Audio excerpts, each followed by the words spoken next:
I never thought introducing my husband to an old friend from his hometown would end with our marriage in flames, but here we are.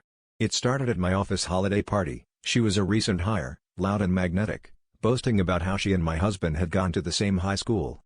They laughed, shared inside jokes, swapped stories about teachers I'd never heard of.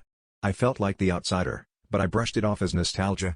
I even encouraged them to catch up over coffee, thinking nothing could be less threatening than a woman who used to torment him in gym class. But the weekly coffees turned into late-night drinks, and the stories started getting darker, more vulnerable.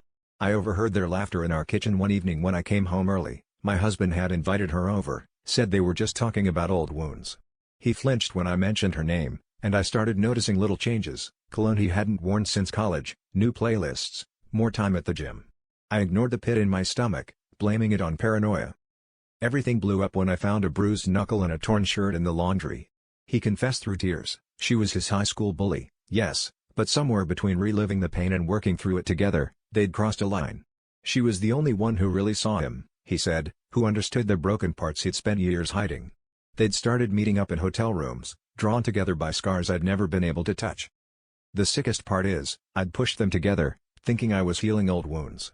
Now, I'm left wondering if I ever truly knew him, or if I was just a safe place for him to patch himself up before running back to the fire. I'm haunted by the realization that sometimes, the person you trust most is just waiting for the right person to break them all over again.